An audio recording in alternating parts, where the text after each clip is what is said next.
Hi everyone, welcome back to Dragonfly Engineering. So this week we're going to learn how to operate this small rented, I think it's Kubota excavator. So stay tuned. Alright, here it is. So I rented this excavator to dig a trench for a new sewer line and water line. So if we walk around it real quick, I got a 12-inch bucket with the excavator, which was probably a little bit too big for this excavator, given that I've got like real sticky clay dirt here. I was having trouble cutting deeper than 2 feet, which is the undisturbed dirt area of this local topography. But to stick this bucket on, you basically pull this pin, and then this pin comes out, and then the bucket is actually sort of clipped on with this rod in the bucket itself onto this hook as part of the boom. Then over here are the controls. So this lever kind of moves this whole control system up and down. And I was thinking when this thing was pulled up, the controls didn't work, but on this particular one I can still move things around. Like when I move this joystick, the boom will swing. I'm not sure if that's normal or not, but that's how it was on this one. And then here's the track controls. So left knob forward means that this track rolls forward, and right knob forward or back means that the other track, it's kind of like a tank, moves forward and back. So you can spin in one spot, but it's kind of rough because this rubber tread actually slides and grips and then breaks free, so it's a real kind of jarring experience. And then we got the blade in the front here, which actually is pretty good for moving dirt.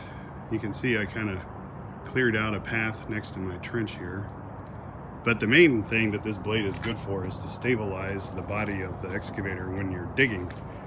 So I'll basically move this excavator into position, push the blade down to the ground, and actually lift up the front of the excavator a little bit, and that gives a kind of a solid rigid steel and rubber to a certain degree foundation, so that you're not rocking and rolling up here on the seat as you're digging with the torque of this arm and this bucket.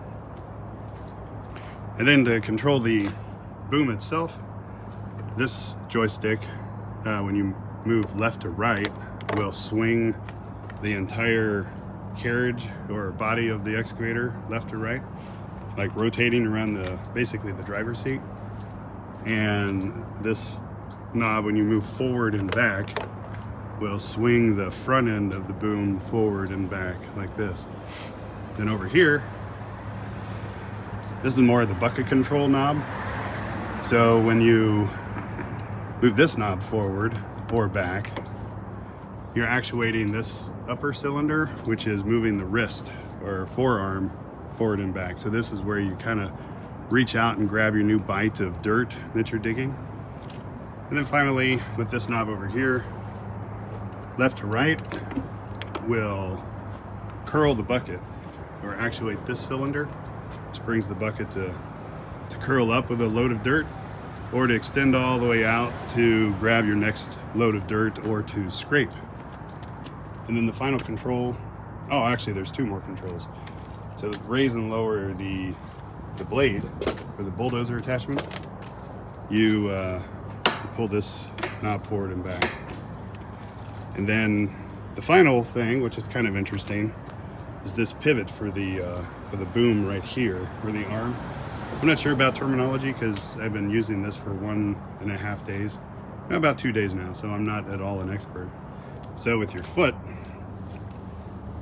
if you push left or right on this lever right here, then this whole boom will swing left or right on this pivot point right here, which is kind of nice if you're cutting a trench or you're up against a building or something.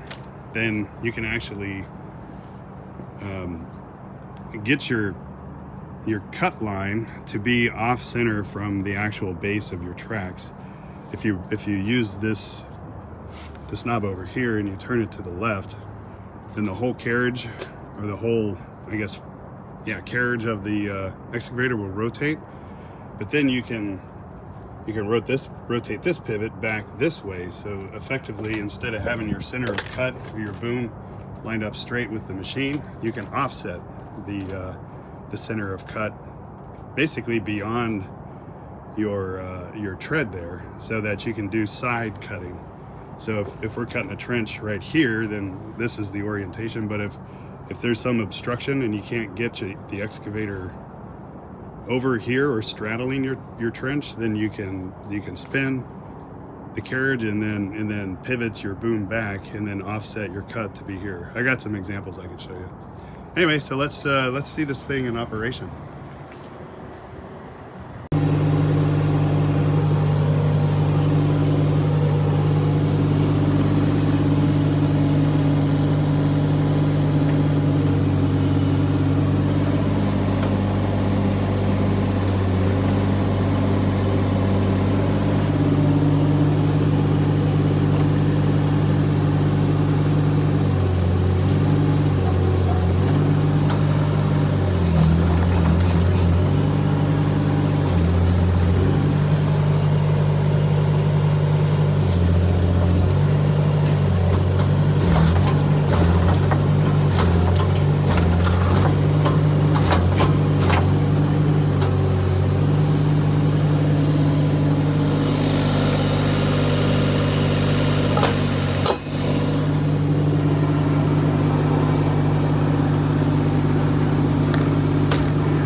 that was a close one.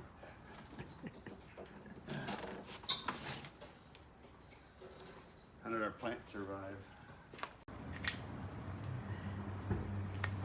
Oh, you on? Yeah. You want to zoom in on it? Okay. Okay, here's some more of the fill that the previous contractor or builder of this property did. So we've got a beer bottle here. We've got an aluminum can here. We've got another can remnant here. And then we've got copper wire strewn throughout the concrete of the foundation of this garage from 1930-ish. So yeah, good stuff. I think we'll do a little better.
Under here.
All right.